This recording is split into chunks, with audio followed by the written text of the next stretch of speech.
It does feel like this.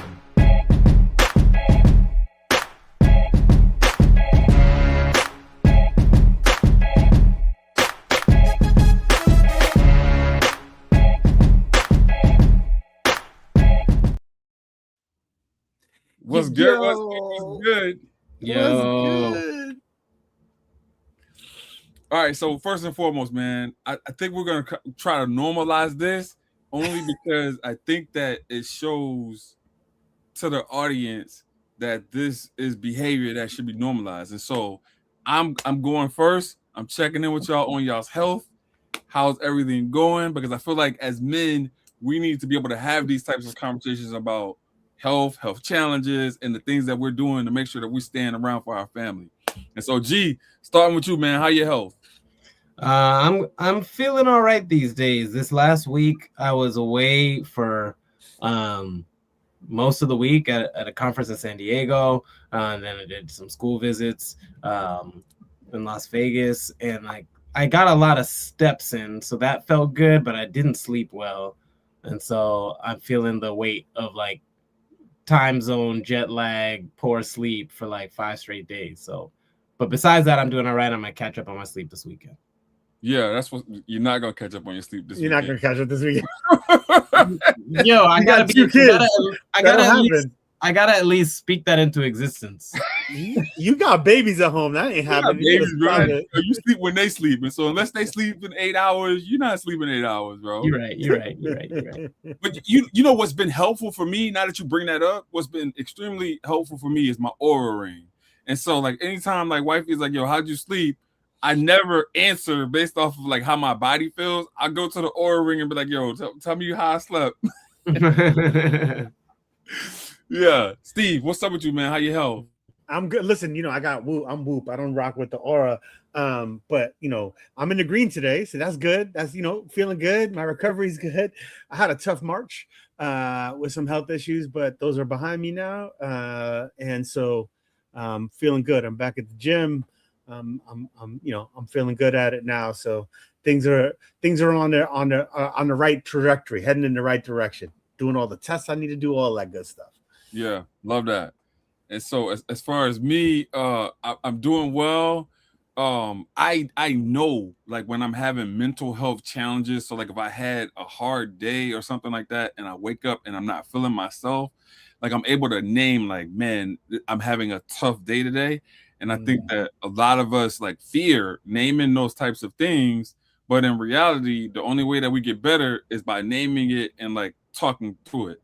And so some of the ways in which I address it, man, like I'll call the homies. Like I call my homies that I grew up with, and when I just want to laugh, or I call y'all, I text y'all, and like we talk through it, so it puts me in a better headspace. But family challenges, kids that don't want to listen, and all the things, man. But that weighs heavy on us. Not exactly an easy time to be an organizational leader either. So absolutely not. On top of all those other things.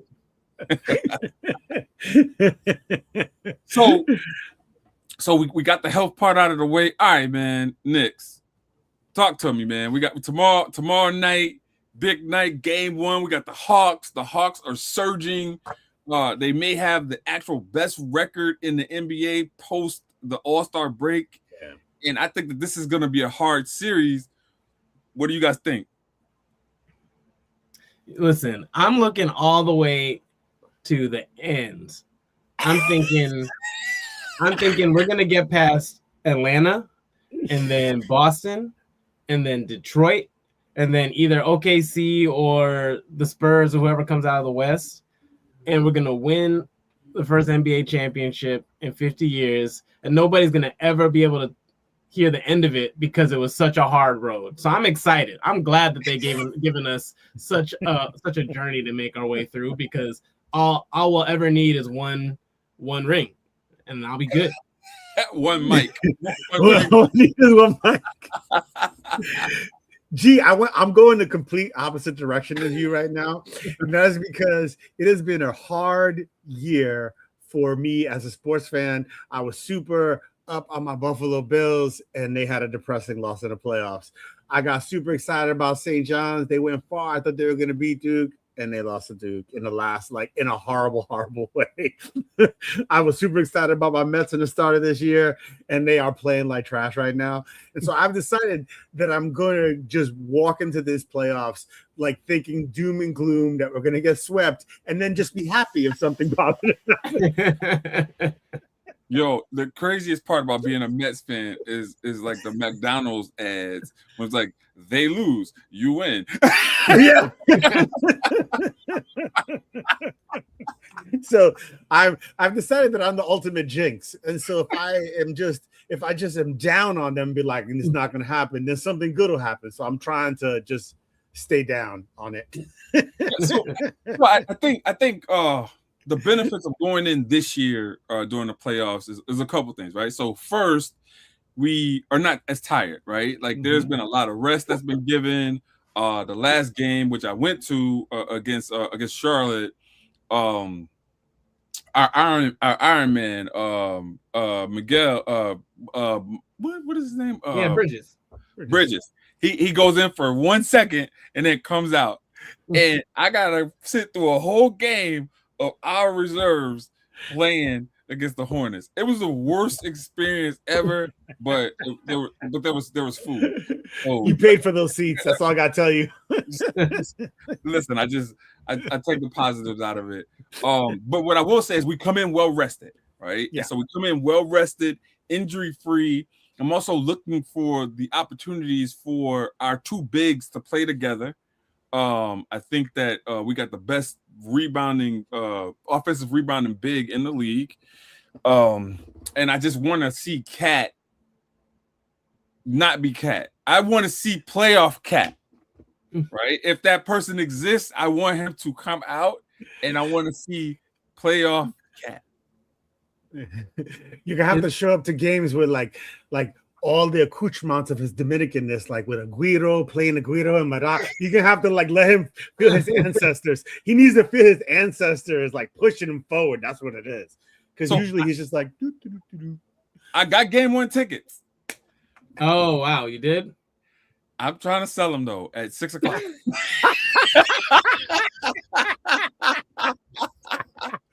and the only way, just know the only way I will be there is if I couldn't get off of them. But I'm trying to get off of them.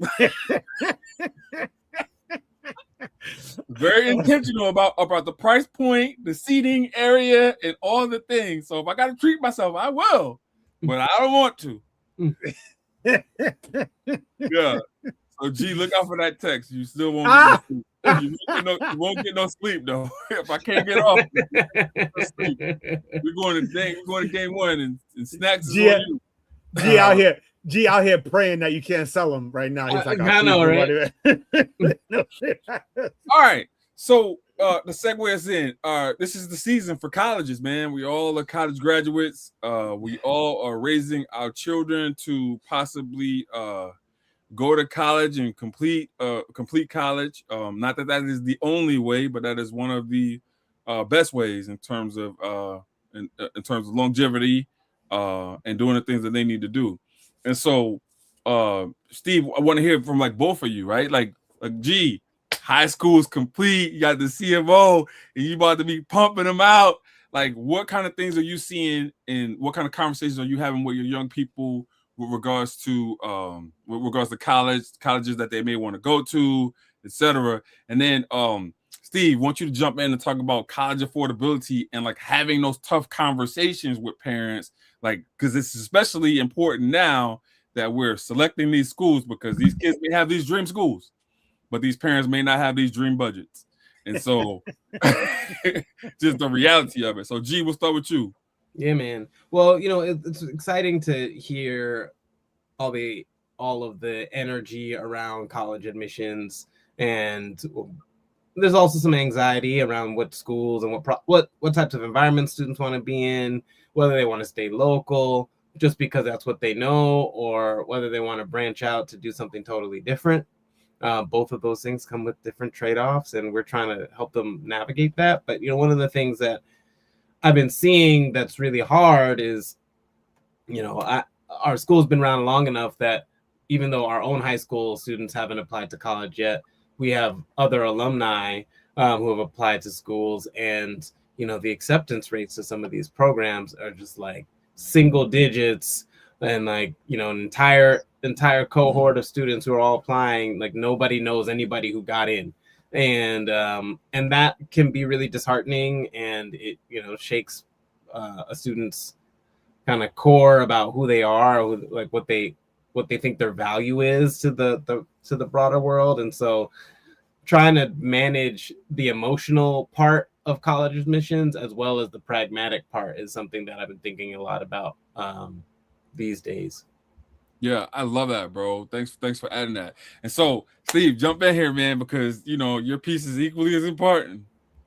Well, I mean, I think the financial lens is the lens, right? And I think part of the reason why you see students not getting into places is that a lot of students are now applying. We are seeing a big influx of folks focused on more affordable options for college, whether that be 2-year colleges or 4-year colleges, public 4-year colleges, because the reality is that everyone, regardless of your financial station, recognizes that there are really good quality ways that you can get through in a more affordable fashion. And so it's making the CUNYs, the SUNYs, the UMasses, just, they're receiving an influx of applications. And so it's harder and harder to get into those places. And people are opting away from like some of the more expensive privates that might be, that might be something that a student would have opted for in the years past. And so the thing I'd say is like, before making your decision, you should get really, really specifically focused on your award letter, have a good understanding of what truly are your out-of-pocket expenses. Colleges have every incentive to write those award letters very obscure so that you don't fully understand how much you have to come out of your pocket. It is part of their process to sort of hide what the true cost of attendance is. And every college has a different way of explaining what your true costs are. And so I can't say, well, do this and do that, because every college is different. And so you need to spend a lot of time with those award letters so that you can have a clear understanding of what it is you're going into those schools with and how much you're agreeing to pay out of pocket, right? Because a lot of colleges do stuff like, include in your award package a loan that your parents take out for you. And you're like, wait a minute, my parents ain't taking out a loan for me, right? So you've got to be really clear about that to make an informed decision about what is the best financial option for you for post-secondary. Yeah, I love that. And so I can just talk about this being our third graduating class of high schoolers, some of the wins and losses, right? And so I think with some of the wins is that our kids are getting into some really amazing schools, some R1s, some R2s, some very research-focused schools. And because of partnerships that we have with local community college, with ASU, our kids are getting to college and they understand the rigors of being in a college classroom. And so they are prepared to do the work, right? We don't have any kids that are going and coming home based off of the work being difficult, right? They've already have a clear understanding of how difficult college can be, how difficult those college classes are, how to struggle in them, how to ask for help, how to advocate for themselves. And so really proud of that. But some of the things that I am seeing is that from year 1 to year 3, we're making better choices in terms of schools that we can afford. During the first year, I think that our parents allowed for these kids to kind of dream big. And that wasn't necessarily the way to go, because kids came home like, oh, I really can't afford this. But we've been telling you as your counselors, as your advisors, that you couldn't afford it from the first place. And you had to go and live that out in order to make those mistakes that you didn't have to make because we had already told you, right? And so we're having more thoughtful conversations centered around that. And we're empowering parents. Like, parents got to be empowered to be able to say no with regards to the things that they can afford and the things that they can't. And it doesn't make you a bad parent. It doesn't make you a bad person. It just makes you a logical person in terms of like setting expectations up the right way for your kids. And so those are the types of conversations that we're having now, which are really good conversations, because, you got to know what you can afford and what you can't. Yeah, and I think you also have to be careful, because I think if you went into this truly with what is my least out-of-pocket expense in any given year, a lot of students will then choose an open enrollment community college. And I'm not going to speak bad about community colleges. Right. The reality is there can be sneaky costs there, because oftentimes when you go then to transfer from that community college to a four-year institution, your credits, all of your credits may not transfer. Your credits in your major may not transfer. And you may end up losing time to your degree. You may have to actually add a year or 2 years to your graduation timeline, 2 more years of additional tuition and books, 2 more years of delayed salary. And so you have to also be really savvy consumers about thinking about not just the costs next year, but your costs from where you are right now to you getting that bachelor's degree, and understand what that full arc could look like, and be realistic about some of those choices, because just because it is the cheapest option doesn't make it automatically the best option for you, because you may be entering into an institution that is not going to be good for you in the long run and helping you actually get to that bachelor's degree. Yeah, so jumping into there, right? Because you're absolutely right. There are some community colleges that are predatory, but there are some community colleges They're great. Yeah. There are some community colleges that have partnerships with R1 universities and like those highly rejective institutions that we shout out to Akil Bello. Right. And so they have those partnerships to where when you get your associate's degree, you pretty much done the work in terms of the prerequisites that you would have to do at the university. And so instead of going to the university and having to be there for 4 years, you can go there and be there for 2 years because you've already done that work, because it's already bridged in. And so if a parent is listening and they're thinking about community college, I would say to make sure that whatever the dream school is, or whatever the school that your kid wants to go to is going to, has that partnership with the particular community college that you're speaking of, so that you can kind of bridge the gap. Yeah. Mm-hmm. Yeah. And so, G, you thinking about partnerships, man? You think what's happening?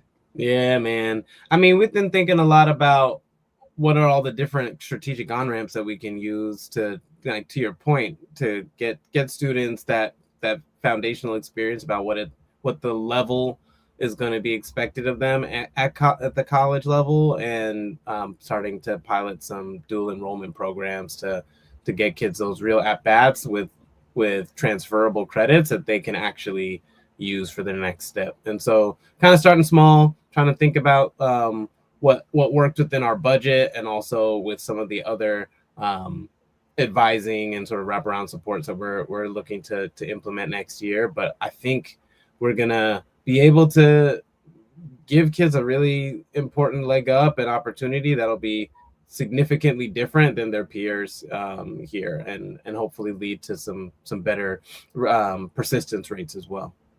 Hey, listen, you've already cleared one obstacle, and that's space, right? Like you've already that obstacle. I'm gonna tell you, if you come out here to visit us, man, like one of the things that you will hear everybody out here complain about is the inability to do what we need to do and maneuver, because there's just not enough space. And so kudos to you on the building. Can't wait to see it next week. You can't see it. If you just look west, you'll see a glowing lime green structure. Yeah. Hey, that's swag is dope too. So when I come next week, I just want a grab bag, bro. So just make sure you have me a bag waiting, because I know that somebody else on this podcast has a whole lot of swag that I don't have. So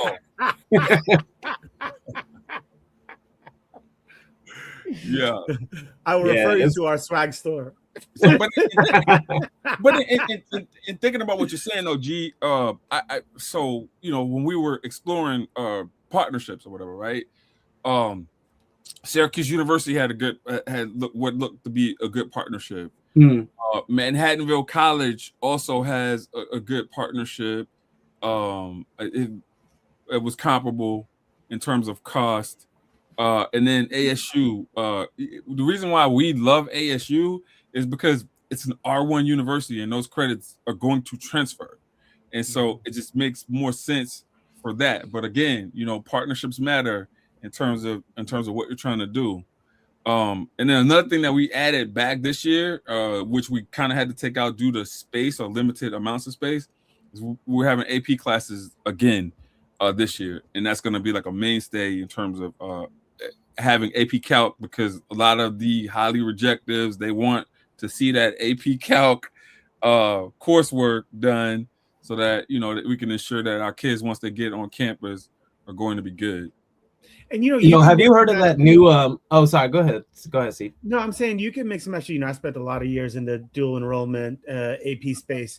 You know, you can mix and match too. That, you know, I've seen lots of schools will have a partnership with, you know, an institution for like a dual enrollment or an early credit program, and they'll offer like the college's calculus class, and at the end of it, the student can still take an AP exam, right? So you still give that student, you know, a set. There's no requirement that you have to take the AP class to take the AP exam. You can register for the AP exam, right? And so there are a lot of schools that are trying to do both, right? So you both give the student the automatic connection to that institution, right? And the transferability potentially of AP credit at the same time. And so there are a lot of schools trying to mix and match to figure out what is the best set of tools for their student to be able to take advantage of credit after graduation. As the young people say, clocked it. And this is our last show, and that is the last time you'll hear that word. Yeah.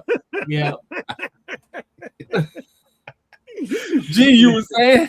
I was wondering if you had heard about that new there's a new AP class that they're piloting this year called AP Business and Personal Finance.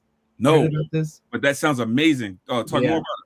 Yeah, I'm looking into it because I mean, especially moving into the new building, being in the high school all time, I've been thinking like, what can I do to get back into like building meaningful relationships with students and keeping a pulse on what's going on with students. And it's designed to be like an early high school AP class, so like 9th and 10th graders would be eligible for it. It's, you know, focused on for students who are interested in business and personal finance, and a lot of it's project based. So you build like these business canvas projects over the course of the term that gives students like real exposure to personal finance, what it means to start a company, all of the different components of running your own thing. And if I can find a co-teacher, I might try to teach that next year with a. I love that, bro. I was when Afran was piloted, I was ready to teach it, but we had someone that was more than capable, probably even better than me at teaching it.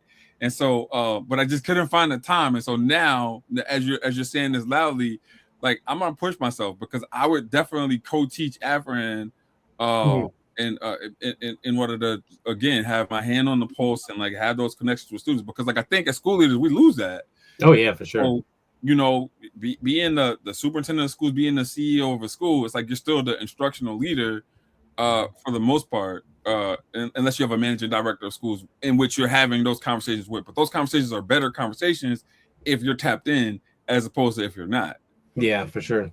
And there's also amazing organizations that do work like You Need a Budget, right? That also do a lot of that support infrastructure for students too. And they can do it outside of like, there are ways to, as you say, do it in your instructional classes, but there's also ways to be able to do that as clubs and other sort of after-school activities to help students get that basic understanding of key finances and stuff like that. You know, how many times do we hear people joke all the time? It's like, yeah, I know the quadratic equation, but I can't do my taxes, right? I do think there's a set of tools that are important for humans to have, and there are ways that they can do it. And I think this AP class is one of those, is an attempt to start to build some of those more foundational life skills in an educational setting. That feels really critical.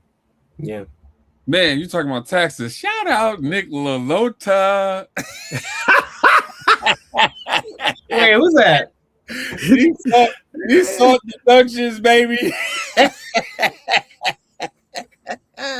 He just shouted his accountant out on the. Wow.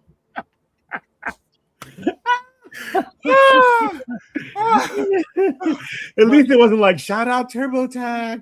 Yeah. But speaking of classes that we could teach, we also need to be teaching Intro to Common Sense, because you know these kids, man, damn. Some of the things they be walking around doing. I just be like, wait, who taught you that? Like, what? Like, how is that okay? Like, what? Listen, as the parent of a 10th grader, I'm like, wait, what did you just say? That don't make no sense. None. Between that and being an older brother, yeah. I just be from a 40-year-old, my brother. I'm like, wait, what? Yeah, man.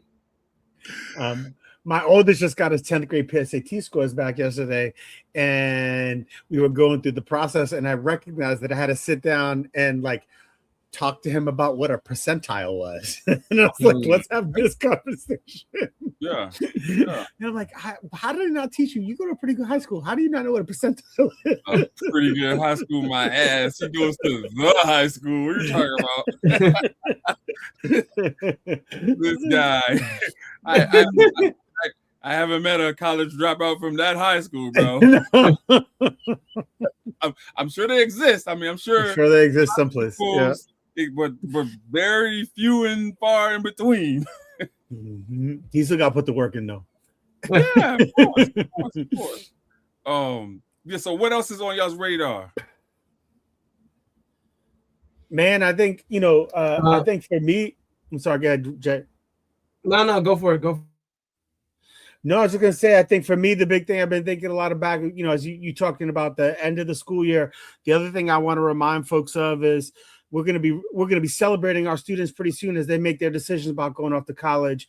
Many of them are going to be leaving your high school buildings in May, at the end of May, or at the end of June, and that is great. And we have this thing called summer melt, and too many students who commit to a college in May, say they're going to go, don't actually show up on campus in August and September.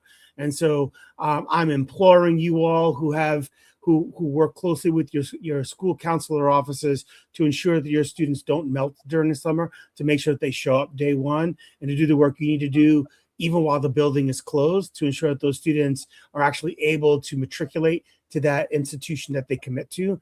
That work is really, really important. And we see far too many students, particularly students who come from the type of communities that we care a lot about in the work that we do, not show up on day one because of an initial bill or missing a meeting, simple things that make no sense. And so try to your best to make sure that your folks stay engaged and those students don't melt during the summer. Yeah. G. Yeah. I think I might be slowing down. Looks like my battery isn't doing the most, but my hamster got tired. He's like, yeah. It's a lot of work. It's a lot of work to keep up. Yeah, he's done. All right. But one that I went to this conference largely focused. You cut me out. No, you're in, but you're cutting yourself out. Oh. Yeah, I'm cutting myself out. I'm back. All right. ASU. I passed. I relinquished my time. I don't know what's going on with my computer. All good. So I'll close us out today, right? So recently in the news, and I'll keep the focus on me so you guys don't have to disavow. The lieutenant governor from the state of Virginia was involved in a murder-suicide. And so there are folks that are online that are not calling this what it is. Like, this woman lost her life due to her husband. And so, for folks to celebrate him in whatever relationship they had with him, now's not the time to do that. Now it's time to put the support behind this woman, to put support behind women who are being ostracized, who are being murdered, who are being just all the things. And I think that the amount of support that we need to put behind them needs to be glowing and glaring, and we need to be loud in terms of how we are supporting women at this juncture of our lives. And that's my final thought. And so, yeah, we're with you next week, and we'll check you out soon. Yeah. Peace. Peace. Peace.